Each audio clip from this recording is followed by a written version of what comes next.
Bem-vindos ao canal. Hoje tenho uma história de arrepiar para compartilhar com vocês. Mas antes de começarmos, quero pedir que deixem o seu like e se inscrevam no canal. Isso ajuda muito a continuar trazendo mais conteúdos incríveis para vocês. E lembrem-se de assistir até o final, pois a história de hoje tem um desfecho surpreendente que você não vai querer perder. Então, prepare-se, pois a partir de agora, nossa história começa. Era uma tarde quente de sábado em Belo Horizonte. O relógio marcava 2 horas da tarde quando decidi sair para fazer compras. O calor era quase insuportável, mas eu precisava comprar algumas coisas para a semana. Meu nome é Ana Clara e eu gosto de me planejar bem. Por isso, sempre faço minhas compras no supermercado central, que fica a apenas alguns quarteirões da minha casa. Eu me lembro perfeitamente de cada detalhe daquele dia. O sol brilhava intensamente e as ruas estavam cheias de pessoas tentando aproveitar o fim de semana. Assim que cheguei ao supermercado, peguei um carrinho e comecei a minha rotina de compras. Andei pelos corredores familiarizados, pegando frutas, verduras, carne e alguns produtos de limpeza. Tudo parecia normal até que notei algo estranho. Um homem estava me observando. Ele era alto, tinha cabelos escuros e um olhar que me causava um desconforto inexplicável. A princípio pensei que era apenas coincidência. Talvez ele estivesse seguindo o mesmo trajeto que eu pelo supermercado. Continuei colocando os itens no carrinho, tentando não dar muita importância à presença dele. Mas ele continuava lá, sempre a alguns passos de distância, me observando. A sensação de ser vigiada começou a me incomodar profundamente. Decidi mudar de corredor abruptamente para ver se ele continuaria me seguindo. Para minha surpresa e horror, ele também mudou de direção, sem tirar os olhos de mim. Isso não está certo, pensei. O coração começou a bater mais rápido e a ansiedade tomou conta de mim. Tentei agir com naturalidade, mas era difícil ignorar a presença constante daquele estranho. Eu precisava fazer algo. Cheguei ao corredor dos produtos de limpeza e, sem pensar 2 vezes, me aproximei de uma funcionária do supermercado. Com licença, disse eu, tentando manter a calma na voz. Você pode me ajudar a encontrar o gerente? A funcionária, uma jovem simpática chamada Mariana, percebeu a tensão em meu rosto e prontamente me levou ao escritório do gerente. Claro, senhora. Siga-me, por favor. O gerente, um homem de meia-idade chamado Ricardo, estava no escritório verificando algumas planilhas.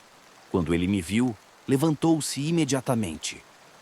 Boa tarde. Em que posso ajudar? Expliquei rapidamente a situação, ainda olhando para os lados para ver se o estranho estava por perto. Tem um homem me seguindo pelo supermercado. Ele tem me observado desde que entrei e não para de me seguir. Estou muito assustada. Ricardo franziu a testa e acenou com a cabeça. Vamos ver isso agora mesmo. Ele saiu do escritório comigo e Mariana e juntos caminhamos de volta aos corredores do supermercado. Mas, para meu alívio e surpresa, o estranho não estava mais lá. Parecia que ele havia desaparecido. Ricardo pediu que um dos seguranças verificasse as câmeras de segurança, mas não havia sinal do homem em nenhum lugar. Agradeci a ajuda do gerente e da funcionária, mas a sensação de desconforto não passou. Fiz o restante das minhas compras o mais rápido possível e voltei para casa, ainda sentindo os olhos daquele homem me observando. Quando cheguei em casa, tentei relaxar. Preparei um café e me sentei no sofá, tentando me distrair com um livro. Mas a sensação de estar sendo observada continuava. Isso é só paranoia, disse a mim mesma. Mas, no fundo, eu sabia que algo estava errado. A noite chegou e com ela uma sensação de inquietação. Decidi fechar todas as janelas e trancar as portas, apenas para garantir. Estava quase adormecendo no sofá quando ouvi um barulho do lado de fora. Era um som suave, mas distintamente de alguém mexendo no portão. Levantei-me devagar e olhei pela janela da sala. Meu coração quase parou quando vi o mesmo homem parado na calçada em frente à minha casa. Ele estava olhando diretamente para mim, com aquele mesmo olhar perturbador. Afastei-me rapidamente da janela e peguei o telefone. Polícia, pensei. Liguei para a polícia e expliquei a situação, minha voz tremendo de medo. Tem um homem parado em frente à minha casa. Ele me seguiu no supermercado e agora está aqui. Estou com muito medo. A atendente, com uma voz calma e profissional, pediu que eu mantivesse a calma e disse que uma viatura seria enviada imediatamente. Esperei, escondida atrás da cortina, observando o homem que ainda estava lá, imóvel. Poucos minutos depois, as luzes da viatura policial iluminaram a rua. 2 policiais desceram do carro e se aproximaram do homem. Um deles conversou com ele por alguns minutos, enquanto o outro se dirigiu à minha casa. Bati na porta e a abri devagar. Boa noite, senhora. Sou o oficial Carlos. Recebemos sua chamada. O que exatamente aconteceu? Expliquei toda a história, desde o supermercado até o momento em que ele apareceu em frente à minha casa. O oficial Carlos ouviu atentamente e depois disse: Vamos levá-lo para a delegacia para mais perguntas. Parece que ele tem algumas explicações a dar. Por favor, tente ficar calma. Iremos resolver isso. Observei enquanto os policiais colocavam o homem na viatura e partiam. Fechei a porta e me sentei no sofá, ainda tremendo. Liguei para minha mãe e contei o que aconteceu.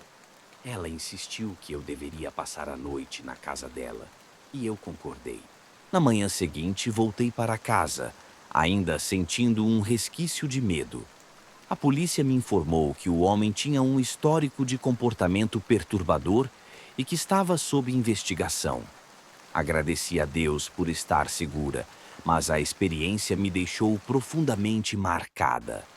Nunca mais vi o estranho, e com o tempo a sensação de medo começou a diminuir.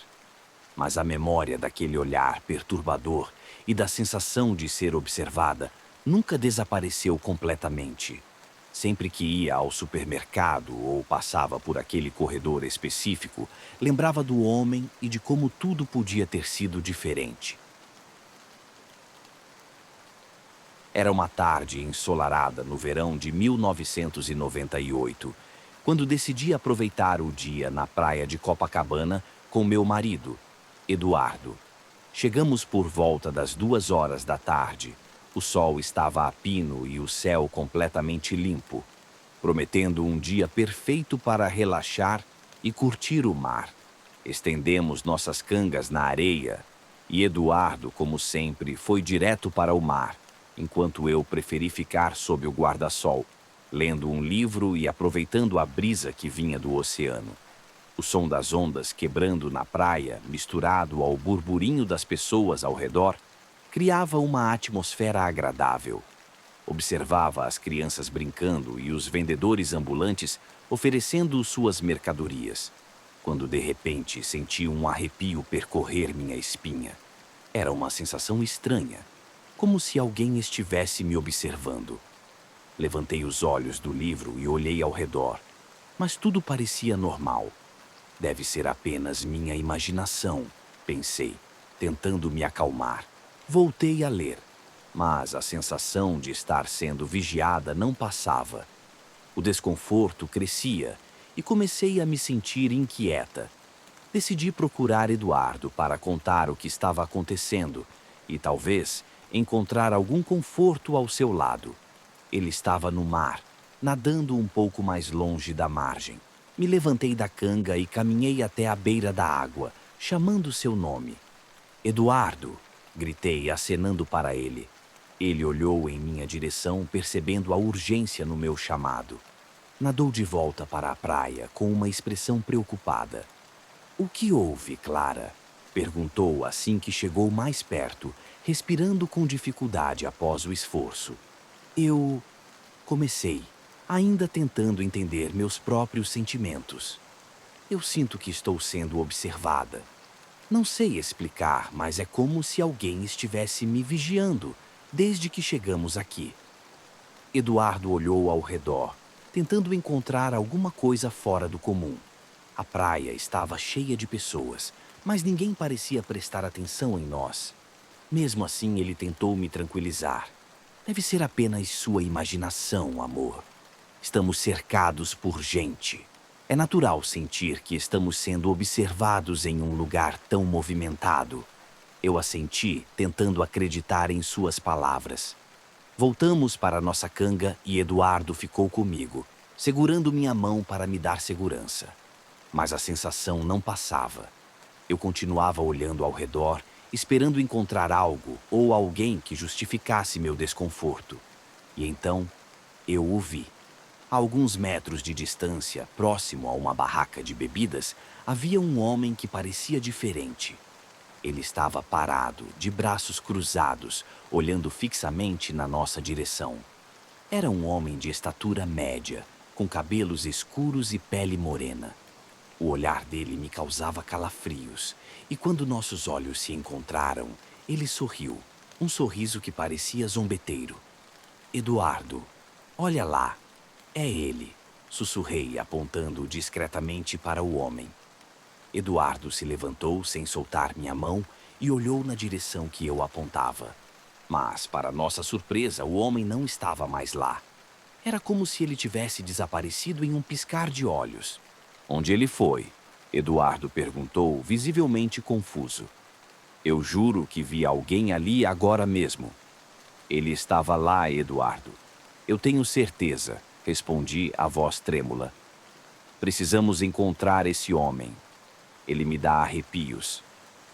Passamos o resto da tarde procurando pelo estranho, mas ele parecia ter sumido completamente. Tentamos perguntar aos vendedores ambulantes e até a algumas pessoas ao redor se tinham visto alguém com as descrições que fornecemos, mas ninguém sabia de nada. Quando o sol começou a se pôr, decidimos que era melhor voltar para casa. O dia, que deveria ter sido de lazer, havia se transformado em um pesadelo de ansiedade e medo. Arrumamos nossas coisas em silêncio, cada um perdido em seus próprios pensamentos. Enquanto caminhávamos para o estacionamento onde deixamos o carro, tentei me acalmar. Talvez tenha sido apenas uma coincidência, disse a mim mesma.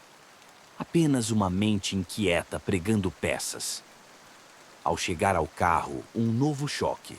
Pendurado na maçaneta da porta do motorista, havia um pequeno envelope branco. Eduardo o pegou e olhou para mim com um olhar que misturava confusão e preocupação. O que é isso?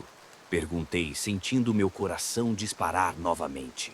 Ele abriu o envelope e puxou um pequeno pedaço de papel. Ao ler, seu rosto ficou pálido. Sem dizer uma palavra, ele me entregou a mensagem. Com as mãos trêmulas, peguei o papel e li as poucas palavras escritas ali. Estive admirando você. Assinado, um admirador. Senti um calafrio percorrer minha espinha. Aquilo era mais do que perturbador.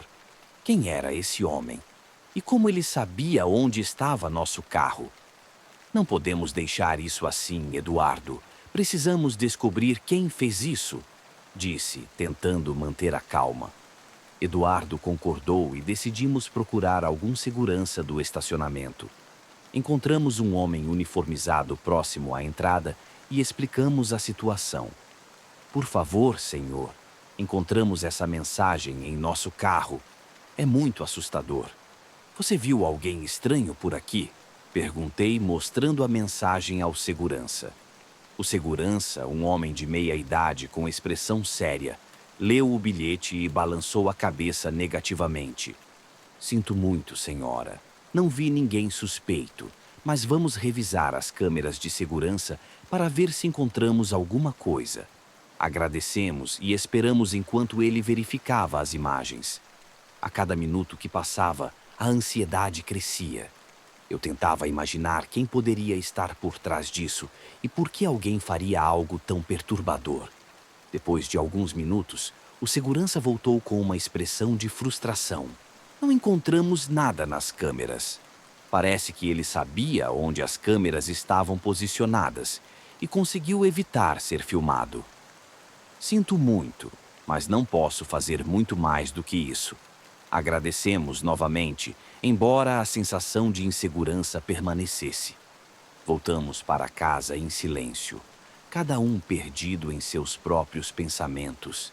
A ideia de que alguém estava nos observando e sabia tanto sobre nós era aterrorizante.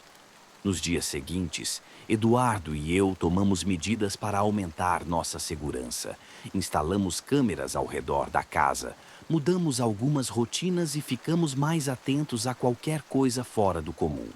Mas, apesar de todos os nossos esforços, nunca mais vimos ou ouvimos falar daquele estranho.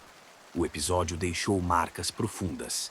Sempre que saímos, principalmente para lugares movimentados, como a praia, a sensação de que alguém poderia estar nos observando voltava a nos assombrar. Mesmo depois de muitos anos, a lembrança daquele homem e da mensagem pendurada na maçaneta do carro continuava a nos assombrar. A experiência me ensinou a estar sempre alerta e a confiar nos meus instintos. Nunca se sabe o que pode estar à espreita, e é sempre melhor prevenir do que remediar. E enquanto eu viver, nunca esquecerei aquele dia na praia, quando o que deveria ter sido um dia de lazer se transformou em um pesadelo de vigilância e medo.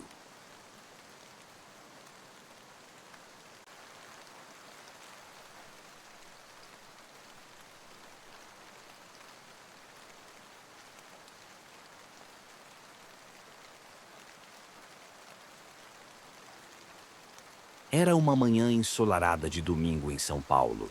Era uma manhã ensolarada de domingo em São Paulo, no início de abril de 2020. O clima estava perfeito para um passeio ao ar livre, então decidi levar meus filhos, Lucas e Mariana, ao Parque do Ibirapuera.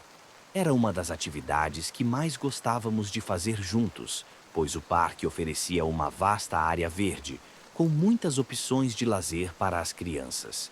O relógio marcava 9 horas quando saímos de casa. Peguei o carrinho de piquenique, onde coloquei lanches, sucos e algumas frutas, e nos dirigimos ao parque. Assim que chegamos, a alegria das crianças era contagiante. Lucas, com seus 7 anos, correu direto para o playground, enquanto Mariana, de apenas 5 anos, seguia logo atrás dele, tentando acompanhar o ritmo do irmão mais velho. Sorri ao vê-los tão felizes e despreocupados. Eu me sentei em um banco próximo ao playground, de onde podia observá-los enquanto brincavam. A brisa suave balançava as árvores e o som dos pássaros misturado ao riso das crianças criava uma atmosfera de pura felicidade.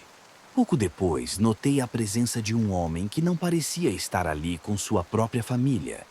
Ele se aproximou das crianças e começou a conversar com Lucas e Mariana. Inicialmente, pensei que fosse apenas um pai solitário, tentando se enturmar com as outras crianças. No entanto, algo na maneira como ele se comportava me incomodava. Ele era alto, tinha cabelos castanhos e usava uma camiseta vermelha. Seu sorriso parecia um pouco forçado e seus olhos inquietos. Resolvi prestar mais atenção àquela interação. O homem parecia brincar com as crianças, mas suas brincadeiras logo começaram a me parecer estranhas. Ele insistia em pegar Lucas no colo e girá-lo no ar, algo que normalmente só um pai ou parente próximo faria. Mariana parecia um pouco desconfortável, mas não se afastava. Decidi me aproximar para observar melhor. Oi, crianças, estão se divertindo? Perguntei, tentando soar casual, mas com o coração já acelerado. Sim, mamãe. Este é o tio Carlos, disse Lucas, sorrindo. Tio Carlos, é? Perguntei, tentando disfarçar meu desconforto. E como conheceu este tio, Lucas? O homem se virou para mim com um sorriso que, embora parecesse amigável, não conseguia me enganar. Ah, olá! Meu nome é Carlos. Estava apenas brincando com essas crianças adoráveis. Sabe como é? Sou novo na cidade e não conheço muitas pessoas. Vi que estavam se divertindo e decidi me juntar. Embora suas palavras fossem amigáveis, algo em seu tom e expressão me deixou ainda mais desconfiada. Ah, entendo, respondi, forçando um sorriso. Mas, por favor, não se importe. Prefiro que meus filhos brinquem apenas com conhecidos. Carlos continuou a sorrir, mas seus olhos mostravam um leve brilho de irritação. Claro, claro, compreendo. Só queria fazer amizade. E então, ele virou-se para Lucas. Mas antes, Lucas, você sabia que há um lugar secreto aqui no parque onde se pode encontrar tesouros escondidos? Eu posso te mostrar. Essa frase foi a gota d'água para mim. Puxei Lucas para perto e coloquei Mariana ao meu lado. Não, obrigada, Senhor Carlos. Acho melhor voltarmos para o piquenique agora. Crianças, digam tchau ao tio Carlos. Mas mamãe, começou Lucas, mas um olhar meu foi suficiente para ele entender que a conversa estava encerrada. Comecei a caminhar de volta para nossa área de piquenique, mas senti uma mão agarrar meu braço. Virei-me rapidamente e vi que Carlos havia me segurado, seus olhos agora mais agressivos. Não precisa ser assim, sabe? Só estou tentando ser amigável, disse ele, sua voz agora com um tom claramente ameaçador. O medo tomou conta de mim, mas não deixei que isso transparecesse para as crianças. Solte meu braço, falei, tentando manter a calma na voz. Por sorte, um dos funcionários do parque, que estava cuidando da manutenção do playground, percebeu a situação e correu em nossa direção. Algum problema aqui, senhora? Perguntou ele, com um olhar firme. Carlos imediatamente soltou meu braço e deu um passo para trás. Nenhum problema. Estávamos apenas conversando. E antes que alguém pudesse dizer mais alguma coisa, ele se virou e saiu apressadamente. Agradeci ao funcionário, ainda tremendo. Expliquei rapidamente o que havia acontecido e ele prometeu alertar a segurança do parque. Peguei Lucas e Mariana pela mão e nos dirigimos para a saída, meu coração ainda acelerado. Durante o trajeto de volta para casa, tentei manter a conversa leve com as crianças, mas minha mente estava a mil. Quem era aquele homem? E por que ele estava tão interessado em meus filhos? A cada minuto que passava, a ansiedade crescia mais. Quando finalmente chegamos em casa, tranquei todas as portas e janelas e abracei meus filhos, tentando encontrar alguma paz. Os dias seguintes foram difíceis. Eu mal conseguia dormir e qualquer ruído me fazia pular de susto. Fiquei paranoica, observando cada movimento ao redor de nossa casa, temendo que Carlos pudesse aparecer a qualquer momento. Lucas e Mariana percebiam minha preocupação e tentei ao máximo não deixá-los sentir o quanto eu estava assustada. Passaram-se semanas e a sensação de medo e insegurança não diminuía. Evitei sair de casa, exceto para o essencial, e sempre acompanhada de Eduardo, meu marido, que tentava me confortar. Ele insistia que eu deveria voltar a viver normalmente, que não podia deixar o medo controlar minha vida. Mas a lembrança do olhar de Carlos e a sensação de sua mão no meu braço eram difíceis de esquecer.